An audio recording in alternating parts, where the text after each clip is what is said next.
Merci Banamboka, merci Balandi. Il y a émission meilleure de la RDC. Vous êtes déterminés à Kokanga fraude à tous les niveaux. Après l'Iwayalo, l'indépendance est là qu'il sous. Moi, je suis là toujours, je bino qui est wana pona ko servir. Yango wana lutte contre la pauvreté et kozala une de nos premières priorités. Nous considérons que trop, c'est trop, il doit partir.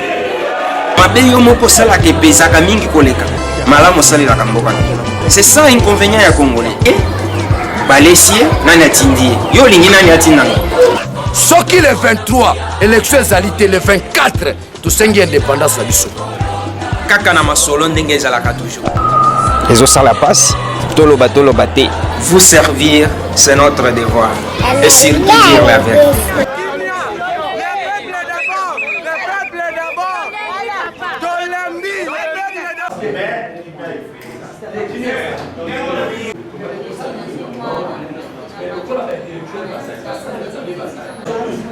Mais là, chez nous, quand même, calme ça.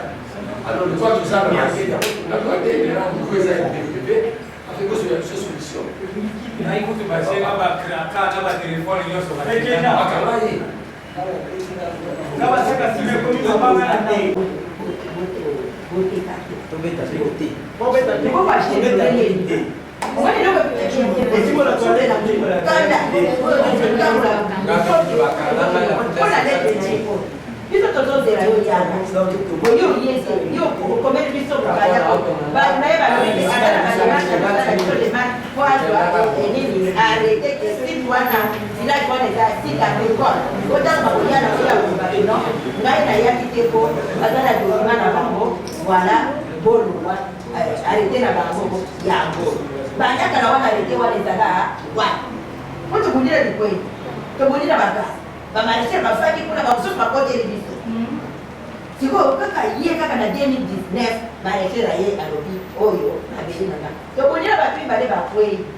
Bino population vote na marqué. Tout le monde dit il y a ça des statistiques. Et si il y a d'autres pas de coyer à voter. Au moins il y a voté et l'autre non voté. Il y a d'autres pas de l'oreille ni. Quand explique à vous mon. C'est bon, petit raison na batolina. Bon pas là pour les amis. Là sur la table il y a bon. Et mais l'eau chez vous parce que l'État ça la cache. L'État ça la cache. L'État des fois ça la claire. Ce qui est intérêt privé des louches. Mais l'intérêt à l'État c'est la cache. L'État ça la claire. Tu vois, nous à maîtriser le dossier. Il y a ça, il y a 15-18 millions de prix de. Donc, nous peut-être à maîtriser la situation totalité. Alors, il faut maîtriser déjà le dossier. Donc, je crois là, ça va, il y aura maintenant des solutions.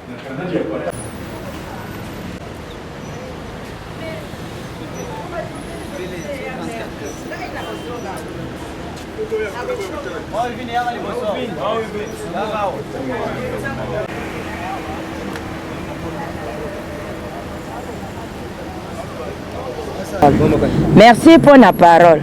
Oui, tu es qui na kanda. Tu es na kanda. Tu es mon conseil sat ayambi biso a doser biso kanda. Alobi boye. Ye aso kende komona bakonzi. Bakonzi des villes provinciales aso kende komona bango pour ba trouver solution na likambo ya biso.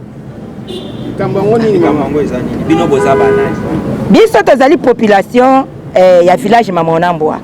Village wana tosoma mabele na baumbu tovanda. Mais ezali batu ya depuis 90 ba 80 ozomona. Mais avant to kosomba wana déjà mboka wana ezalaka déjà. Po mboka wana selon histoire nango eza fondé na l'an 2002. Mboka wana 1902. Lande 2 omoni na banderole pe eza mentionné. Alors tofanda mende tomoni nde batu ya élevage, pêche et élevage na agriculture nde baye ko bimela biso balobi non oh mboka oyo eza site maraîchère, tandis que ba maraîchère baza na se kuna na mai na 50 mètres tovandaka na bango des années et des années. Mokolo moko te ba bouger biso to bouger bango, mais ezali na chef de division na bango Caroline na Angel Kaba. Caroline Boko, Mama Caroline Boko na Angel Kaba. Mama Caroline Boko azali divisionnaire na pêche élevage. Angel Kaba élément na yi. Alors yende mutaza ko trouble public et pas na biso. Et basi wana mibale babandika ke pas na biso te. Babandi ba place ebele ba site ebele bazokende ko créer bazotia désordre bitumba ezobima na badara kuna baboma bato kuna Angel Kaba za wana soka zolanda nga ayebi kuna ni atakate pourquoi nampasa kaka ye mwana mwasi wana na hôtel de ville awa. Donc tozo senga na gouverneur atala likambo malamu pe alandela ngo malamu pe alandela mwana mwasi wana malamu alandela mwana mwasi wana malamu tolo bien na musala l'état ba pesa après ko solo na mokonzi ba sensa tovanda kimia mokonzi alobi tovanda kimia akomona gouverneur akomona ba ministre pour ba trouver solution.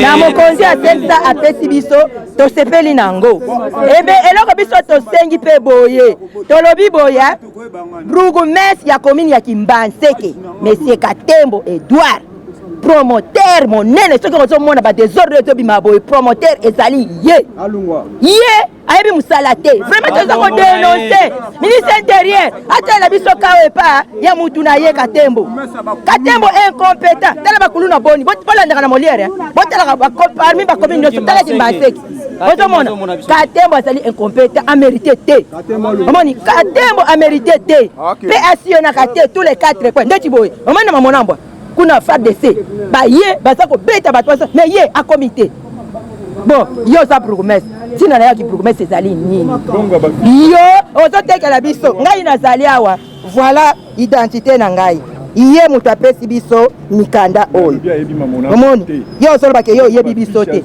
ngai nazali chef de riz voilà carte signé par qui par Katembo Edouard mabango na biso nani aza koteka ba document tozosombe pa na ye aza ko signer ye tozaki na quartier Wayawaya alongoli biso na Wayawaya atie biso wapi na Kibunda akaboli biso tous les 4 kwe cardinaux na document tozali na document pesa document wana ye apesi document et comment lelo yo koloba ke non na yebi batu wana te ba chef du quartier ba conduire nga na erreur quelle erreur yo sa 4e bourgmestre commune wana est-ce que ça première on retient population embrièmement non cette fois-ci le peuple d'abord pour na ye vraiment ton lebi ye balo la biso ye atali amérité alongwa population bazana posa ya kimia ndenge mokonzi alobi awa ye azotia biso babulu ye alongwa le peuple d'abord nalobi bien kawana azolinga tongo hôpital Mama Denise nani mwasi ya Félix ya président yango nde toye po toyeba batrouve solution mpo na makambo wana tolingi koyoka makambo wana lisusu te parti wana tosamba na bangaza tolonga ye bangaza akenda tosamba na bikweni akenda lelo oyo toye komona bato ya hotel de ville bato ya bilanga babimeli biso mukenge shai na Crispin na Martin baye bakomi kosala recensement na mboka na biso bazokoma NI toyebi yango te bazokoma pe lisusu omoni oza quand même jeune yebisa biso oza quand même jeune tomoni mama alobaki na kati ya émotion boza banani pe boye kosala nini awa liboso ya bureau ya Sensa. Merci. En qualité de jeune de la commune de Kimbanseke, précisément au quartier Kibunda. Quand même, tout le monde a été makamusus. Attends, ça la politique était. Na pesa on a ta idée. Ba membre du gouvernement. Ba e ba krake population azawana a loko la maître na ndenge nyonso. elingi koloba te so baelire yo intel okomi na likolo okomi kozwa bandeko mosusu lokola bato ya ndenge nini eza bongo te baye kozwa initiative ya kotika biso basoda kuna en plus biso population batiki basoda kuna basoda wana en plus baza na esprit ya tracasserie bazo ko se comporter na ndenge kutu esengeli na soda se comporter te en plus soda yango batindela biso eza FARDC nayebi ke moto asekirizaka population moto asekirizaka population ezali policier nati komona policier te tomoni ba FARDC baya kosani kosa sécurité eza bien te baluka kotrouver solution pour ke tozala na kimia neti nga nazali professeur natangisaka mais okokende ekole boye ata mona te mboka ya na tumantere omo te kisa normal te yebisa biso nanu bino boza banani et puis place yango bozoloba kaka o baye batindeli bino basoda eza wapi précis ko expliquer boye so ke na commune Kimbanzeke précisément na commune na quartier Kibunda tozana mwa localité moko tozali ngamu koto mai donc mwa ngomba babenga mona mwa côté ya Kizenga Antoine Kizenga na côté ya Kizenga Mwangoma est envié par les individus. On va la poser bien privé na bango. Est-ce que ça bongo en plus que ça peut implanter batongi da banda kuna bango. To somi mabango na mbongo to yibite ba kabeli bisote. Mais balingi basa lokola ba komisango ba bien privé basa ba bien ba bilongo na bango mo essayer. Ceux qui ba na posa na ngona ndenge ya nina ba ya ka pe bongo te. Wala fise ke biso pe to luka pe intérêt za biso parce que tozana bana bazotanga na ba école za 3 écoles. To na ba centre de santé za wana. Merci Mwana Mboka. Merci beaucoup. Merci Bana Mboka, merci Balandi. Il y a émission meilleure de la RDC. Vous êtes déterminés à kokanga fraude à tous les niveaux. Après l'Iwayalo, indépendance ezalaki lisusu. Mwana musala na bino toujours toyebisaka bino ke tozali wana pona ko servir. Yango wana lutte contre la pauvreté et kozala une de nos premières priorités. Nous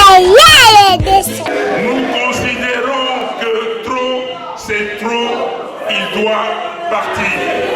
Mabeyo moko sala ke pesaka mingi koleka. Malamu sali la kamboka. C'est ça inconvénient ya Congolais. Eh? Balesie nani atindie. Yo lingi nani atindanga. Soki le 23, élection ezalité le 24. Tosengi indépendance na biso. Kaka na masolo ndenge ezalaka toujours. Ezo sala passe. Toloba te.